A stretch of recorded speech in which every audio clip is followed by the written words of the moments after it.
Africa, 11.5 million square miles in extent, may well be said to be the continent of the future. On the west coast, once considered the white man's grave, is Nigeria, soon to become self-governing within the Commonwealth. Nigeria is divided into 3 regions. The largest, the northern, came under the protection of the British Crown as recently as 1900. It is a land old in history, where, as one might expect, the old ways die hard.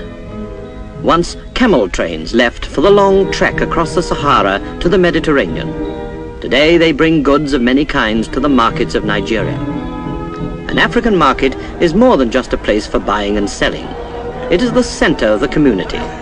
Here people come to meet their friends, to be entertained, and to bargain for the necessities and luxuries of life.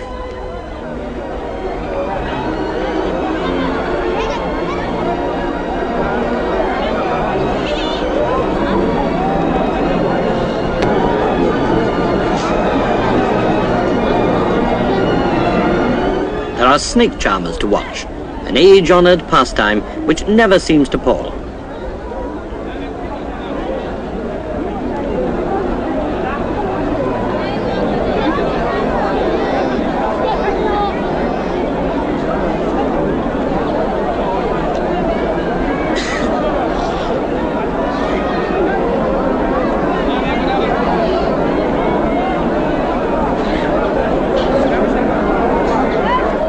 In these markets, the products of the old native hand industries are very much in evidence.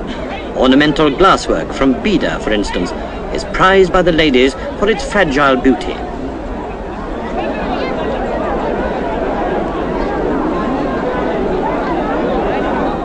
For centuries, this ancient skill has been passed from generation to generation of craftsmen. True 20th century bottles today supply much of the raw material.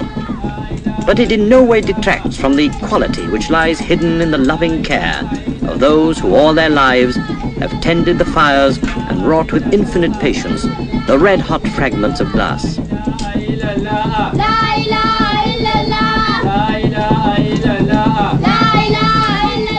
Ornamental brasswork is another trade carried on in Bida, not to be confused with Bida in India, which is also famous for similar work.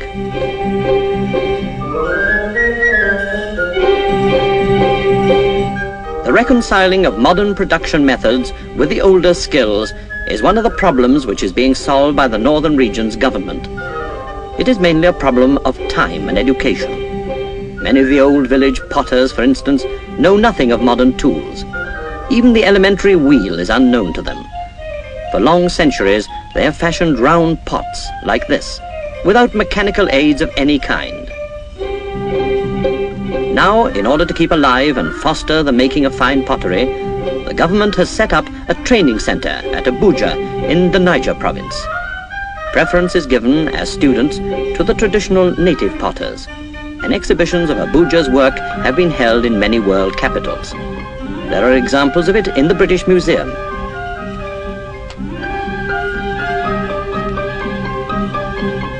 Now, history again. This time in the dye pits of Kano, still used as they have been for centuries to produce the same color, a blue which has become almost the trademark of Africa.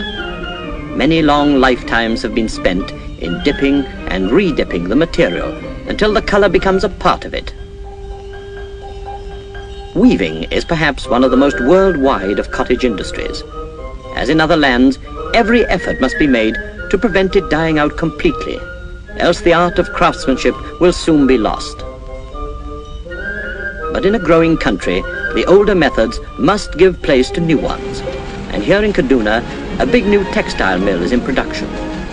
Established by the Northern Region Development Corporation, together with a famous British firm, the workers are nearly all Nigerian. Modern industry and modern methods come easily to them. There is a great canvas and rubber shoe factory in Kano.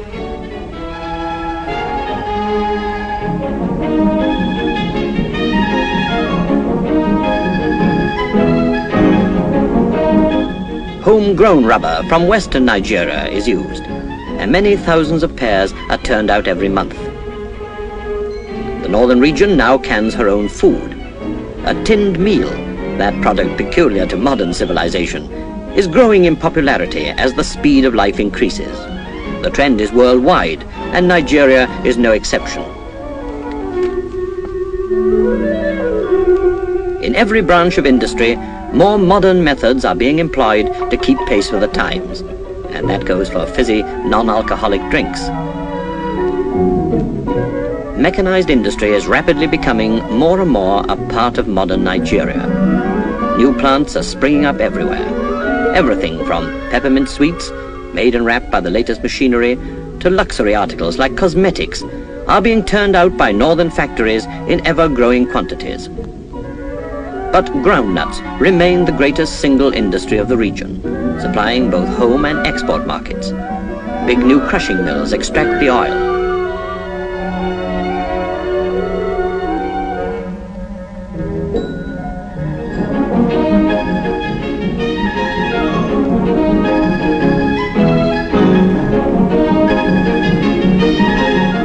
The residue is used as cattle food, and most of it is exported to Britain. Groundnuts have been exported ever since the railway reached Kano in 1912. And nowadays, over 27 million pounds worth go abroad annually.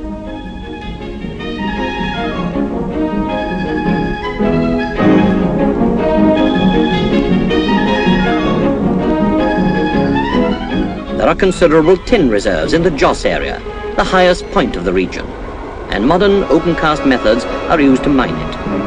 Nigeria is also the world's largest producer of another mineral, columbite, which is used for steel hardening.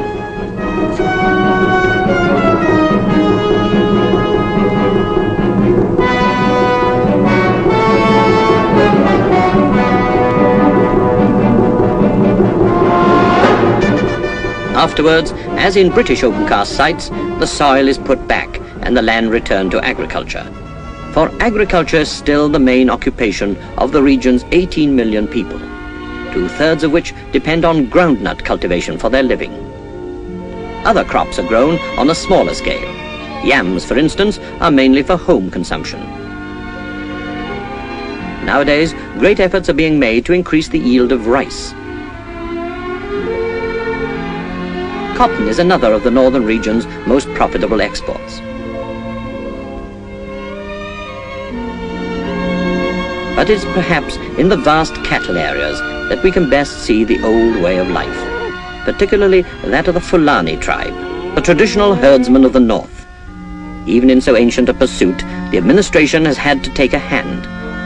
Cattle diseases of many kinds are very prevalent, and a careful control of movement and preventative medicine are necessary if they are to be stamped out altogether. Control posts have been set up, and an inoculation service is readily available. Trypanosomiasis, or sleeping sickness, is the biggest destroyer of herds.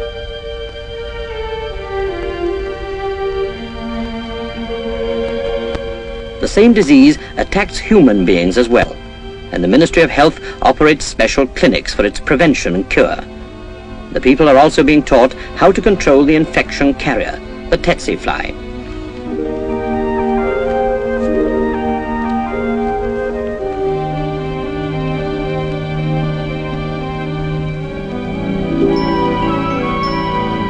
Another scourge is age-old, leprosy. Today, nobody need die of leprosy if treatment begins early enough. Educating people to consider it just another illness, and the setting up of clinics like this are being given maximum priority. Care is being taken to ensure a skilled staff for this ever-growing health service. There are training hospitals in Kano, Zaria, Jos, Katsina, and Makurdi, where nurses-to-be get practical experience in the operating theatres and wards.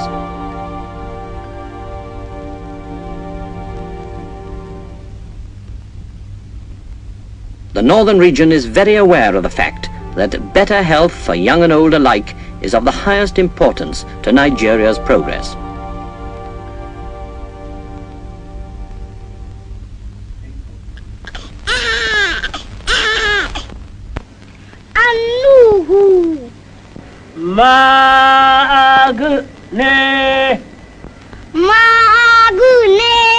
Education, too, is without doubt one of the keys to Nigeria's future. Here, children are learning the principles of the Muslim religion in a typical Quranic school. The older children now learn their alphabet in primary schools. Already there are some 2,000 of them, catering for over 185,000 pupils.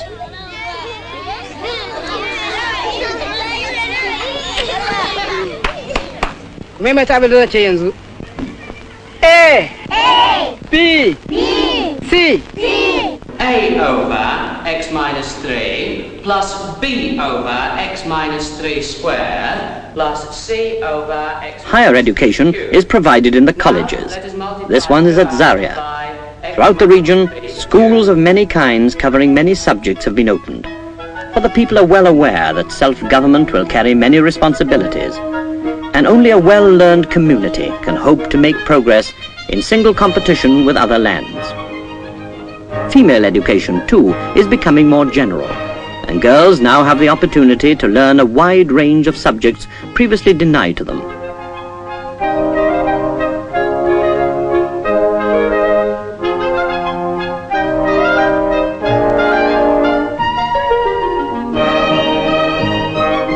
Science is no longer the prerogative of men, for girls as well will be needed as technicians.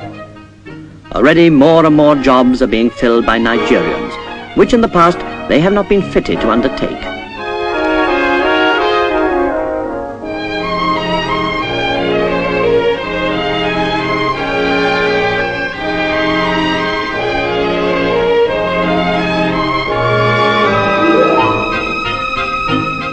Science, as applied to agriculture, is taught in the secondary schools. To train personnel for all levels of local government, there is an Institute of Administration. Part of the course is the holding of mock meetings for district and village councils, conducted, of course, in the Hausa language.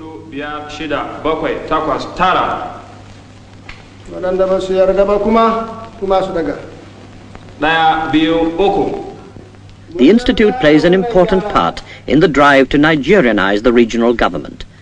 At present, the Executive Council governs the region.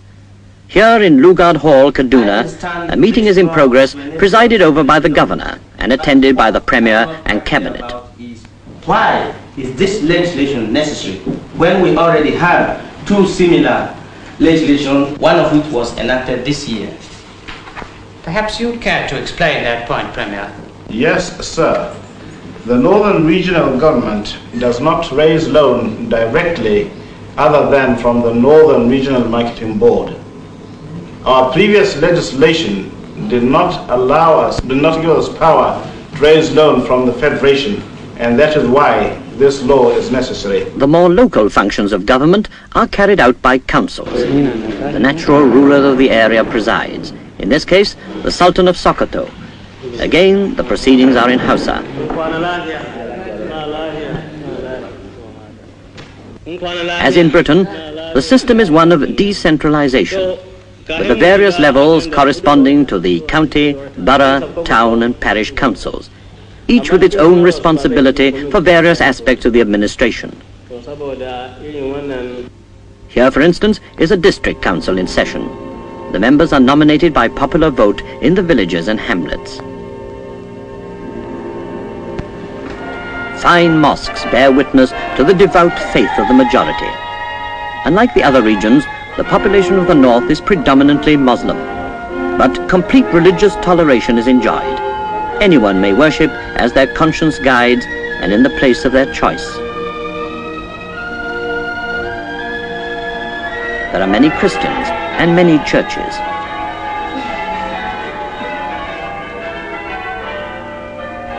Northern Nigeria is a land of tradition and pageantry, of strange instruments and sinuous dances.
It is a land, too, where sport of all kinds is enjoyed to the full.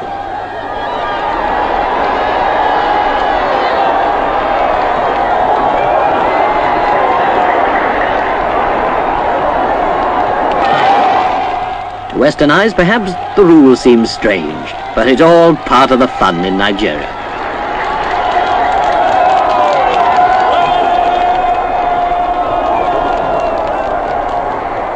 The north is the land of great horsemen. Whether on the polo field, on the wide plains, on the racecourse, one of the great festivals. Throughout the ages, the horse has been to northerners a means of sport, of living, and of pageantry. And nowhere can that be seen to better advantage than at this Sala at Katsina.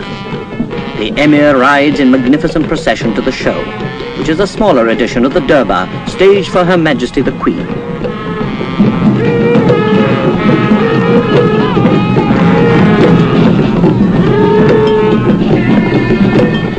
The climax is always the Jahi, the charge.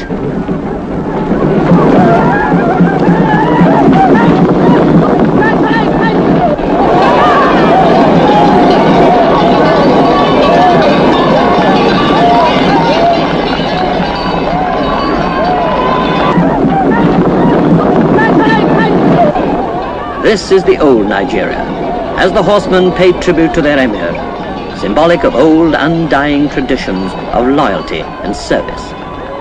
But above all, the Nigerians are a river people. Their history has been shaped and their country named by the waters which traverse the land.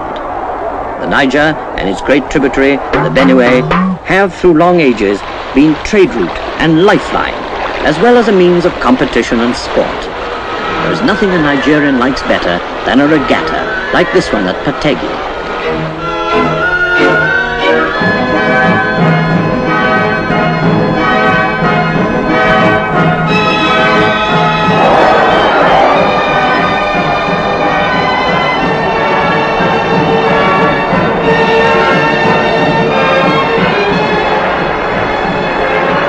Pageantry, too, has its place in river life. There can be no gayer sight than the parade of decorated craft. It is almost as if the people were paying tribute to the great rivers which have opened up their country.